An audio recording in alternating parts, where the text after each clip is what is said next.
Bonjour toi, dans cette nouvelle vidéo, je vais te parler des faux évangiles au sujet de la grâce de Dieu dont nous avons découvert le mode d'emploi selon la Bible dans les 5 vidéos précédentes. N'hésite pas d'ailleurs à les revoir si besoin. Comme tu as pu t'en rendre compte, la description donnée par la Bible du mécanisme de la grâce divine est assez précise. Mais Satan a rapidement cherché à pervertir la chose. À l'époque des Juifs déjà, l'obéissance à la loi de Dieu étant au sommet du mécanisme de la grâce a été déplacée à l'entrée de celle-ci, rendant tout le reste une simple liste de choses à faire pour obtenir le salut. C'est ce que l'on appelle le légalisme. Mais dans le système divin, l'obéissance à la loi est la conséquence du salut en Jésus accepté par la foi, où l'Esprit Saint, dans notre sanctification, grave ses lois dans notre cœur, dans notre esprit, nous rendant capables d'y obéir comme Jésus. Satan a aussi cherché à corrompre la grâce avec un autre faux évangile, la suppression de la loi, l'opposé du légalisme. Plus de loi, donc plus de nécessité de sanctification, c'est le salut à la carte, le salut low cost discount, mais qui ne conduit pas à la vie éternelle. En mentant sur la fin de l'obéissance à Dieu, Satan conduit les personnes dans un salut où la vie nouvelle n'est plus nécessaire, où l'on reste dans le parvis sans laisser la possibilité à l'Esprit Saint de nous sanctifier. Ainsi, ces personnes peuvent continuer leur vie qui ne rend pas gloire à Dieu, convaincus qu'avoir choisi Jésus leur garantit le salut. Mais la grâce n'est pas le menu d'un restaurant où l'on choisit ce qui nous plaît. Dans la grâce divine, il n'y a qu'un plat du jour que chacun est libre de choisir ou de refuser.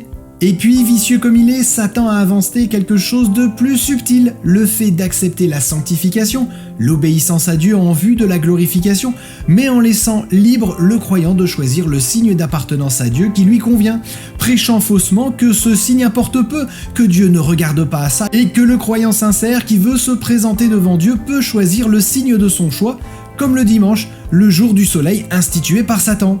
C'est encore un salut à la carte au même titre que le précédent. Sauf qu'avec Dieu, soit le croyant reçoit le sceau de Dieu parce qu'il a choisi le signe de Dieu le sabbat du samedi, soit il reçoit la marque de la bête inspirée par Satan, signe de l'appartenance au diable. Dieu ne laisse entrevoir aucun autre signe possible. Celui qui n'est pas avec lui est contre lui, le sien ou celui de l'ennemi, la contrefaçon. Satan a poussé aussi de faux prophètes avec des doctrines compromettant la grâce de Dieu. Celle où Jésus n'est pas Dieu, mais juste un instrument de Dieu rendant caduque tout l'édifice de la grâce. D'autres faux évangiles suppriment Jésus de l'équation, prêchant un salut en escaladant la clôture. Il y en a encore bien d'autres, comme celle inventée par Satan, mentant sur un salut définitif qu'on ne peut pas perdre, alors que Dieu nous apprend qu'après avoir goûté au don de la grâce céleste, ce qui veut dire s'être rapproché de lui dans le lieu saint, après avoir pris part au Saint-Esprit, avoir goûté à la parole de Dieu, la chute volontaire du croyant, la sortie de la grâce du sanctuaire, expose à l'ignominie le sacrifice de Jésus en l'ayant foulé aux pieds et profané le sang par lequel le croyant avait été sanctifié. La grâce divine ayant été profanée et rejetée fait perdre son salut à celui qui l'avait reçu. Mais le summum de Satan est une terrible contrefaçon qu'il a mis quelques siècles à façonner pour tromper et détruire les chrétiens.